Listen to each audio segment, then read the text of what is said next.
Hey, what's going on, everyone? My name is Matt Jarbo. This is Three Buck Theater, and apparently, at least according to Yahoo, the Star Wars universe is imploding.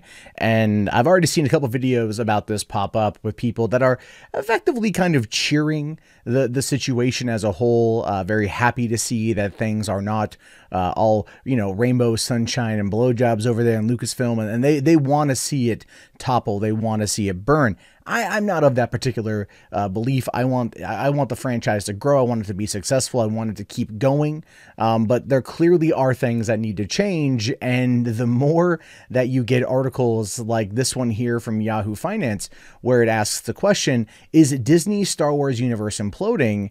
It's not going to bode well for the people in the higher ups. Now, what you've got your defenders, and there are a lot of defenders right now. I've seen not only people who work for Lucasfilm or work within that sphere come out and attack the critics. I've seen a lot of the fandom come out and attack the critics, and they're trying to claim that if you don't like The Last Jedi, you are a man baby or a white supremacist. Not even kidding you. Like that's where they're going. That is the rhetoric and the ideology that they are pushing. And so many people out there are just like, no, the movie sucked. There's nothing to do with any of those other elements. Yeah, there might be some douchey people out there, but that's not everyone, and they're really trying to lump it all in. Now, this article here says, Walt Disney's solo Star Wars story is now destined to go down as a flop as the first Star Wars film to lose money at the box office following the picture's disappointing performance. Reports emerged that Disney had put the development of all Star Wars films on temporary hold. Subsequent reports suggest that a complete halt of all franchise's side stories isn't in the cards, but it seems likely that the company is reconsidering the franchise trajectory following the recent bouts of negative feedback. Star Wars no longer looks like the unstoppable media property it appeared to be less than a year ago, and a change of course is needed. And of course, this does boil down to one person, and one person in particular, and that is Kathleen Kennedy. That very much is her leadership that is being called into question.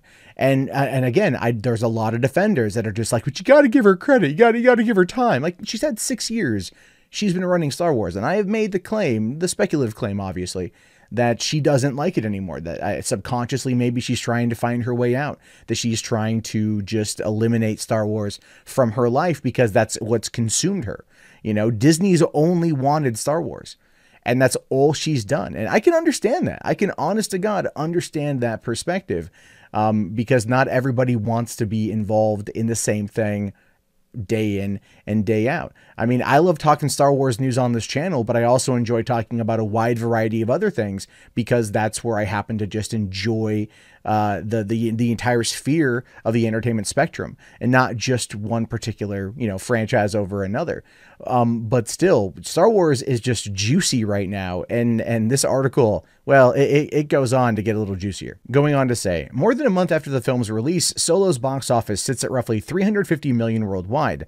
That might not sound too bad, but with an estimated $250 million production budget and a big advertising push, the picture is now expected to lose somewhere in the neighborhood of $50 million. Much of that could be recouped through home video release, distribution, and merchandise, and it's even possible that these factors will put the picture in the black over the long term. However, now it seems clear that things are not right in a galaxy far, far away, and that development is so close to home for Disney shareholders. Much of the blame is rightly being put on Solo's weak ticket sales, but it looks like The Last Jedi was where things started to come off the rails. And that is so freaking true. Oh my God, that's so true. It was The Last Jedi that sent things off the deep end. Again, The Force Awakens has its issues. No one is going to deny that. Not even J.J. Abrams would deny that the film doesn't have its issues. It clearly does. But it never got the chance to come to full fruition in terms of the plot setups. Now, I can only assume, and again, this is just an assumption, that Kathleen Kennedy did not care much for how J.J. Abrams approached the franchise, and when Rian Johnson was all like, I'm going to take it in an entirely different direction, she was okay with that. And again, that could tie back in to that subconscious notion that she wanted to sabotage Star Wars as a way to get herself out of there. And there are people out there who will vehemently disagree with me on this one, but let's be, let's be fair for a second here. How many times have you intentionally sabotaged something that you weren't happy with? Our mind works in very mysterious ways, and it causes us to do things sometimes that are just downright ridiculous. And I think that is a bit of where this particular situation lies. Now, not only that, but you've got the fact that the Solo might become profitable once it hits merchandising sales, or DVD sales, home video sales, streaming, as well as merchandise. Well, merchandise, I don't think is going to really happen. I haven't seen a lot of merchandise. I was actually walking through Best Buy the other day, came across a Sabacc game, but they didn't call it Sabacc because they can't call it that. They were in a lawsuit at the time. They've now since won that lawsuit. That news came out today, so they're going to probably rebrand that. And but the thing is that the merchandise for Solo wasn't really selling. I've seen no one wear Solo t-shirts. I was at VidCon and saw a guy wearing one of Ethan Van Sciver's Solo t-shirts, which him and I got a picture together, and I kind of proceeded to give him a bit of a hard time over it, which, you know, it was a fun banter. And so there was that. And then, you know, home video sales could do it. Like, home video sales could make this movie somewhat profitable, probably enough to warrant some form of sequel down the road, if it does well enough. I still stand by the notion that we will get a Solo sequel, but I do think it will be tied into Boba Fett. I do think it's going to be contained in that part of the universe. And that ultimately, to me, says a lot more about it. I'm actually kind of on board with that as a whole. But yeah, I mean, the shareholders at this point are going to want there to be more. They're going to want to know that their investment is going to have a nice return, and Solo, it hurt it. Not only that, but Roseanne, that whole situation with Roseanne hurt it. And then you've also got the Last Jedi just not doing very well in terms of merchandising and home video sales. It has dropped off. Now, granted, it's on Netflix right now, so that could have had an impact. But at the same time, we're seeing a big push from its defenders that are trying to label those who don't like the movie as sexist, misogynistic, and white supremacists. And when it gets to that point, you know that they have nothing else to hold on to. You know that this is everything they're trying to do in order to keep themselves in the quote-unquote right for defending this movie that clearly can be defended in some places, but ultimately it can't be Canto Bite. It really can't. It Canto Bite be. That's a horrible, horrible joke. But the article continues. In the lead up to the reintroduction of Star Wars series, Force Awakens director J.J. Abrams had the goal of reintroducing the mystery to the series. In typical Abrams fashion, Episode 7 introduced enigmatic plot threads and cliffhangers that left series fans speculating. However, Rian Johnson's The Last Jedi seemingly cast much of that aside, dispensing with major villains, questions of family lineage, and some of the series' biggest themes in wanton fashion. Major media coverage generally lavished the film with praise, and many complimented the film for its subversive qualities. A case for defying expectations can certainly be made, but it's probably fair to say that many Disney shareholders aren't wild about the idea of a subversive Star Wars movie, and it's clear that many fans aren't.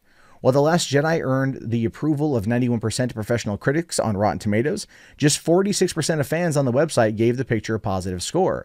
That level of audience dissatisfaction likely played a big part in Solo's shockingly low box office take, and it underscores the dilemmas facing the franchise going forward. And again, that's entirely true. That's 100% accurate.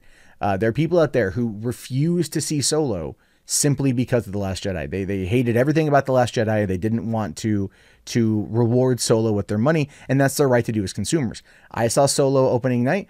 I quite enjoyed it. My girlfriend quite enjoyed it. I liked it a lot more than The Last Jedi. I plan on watching it a bunch more times, and I will pick it up when it comes out. I bought The Last Jedi when it came out in order to complete the collection, because I just, that's where I'm at.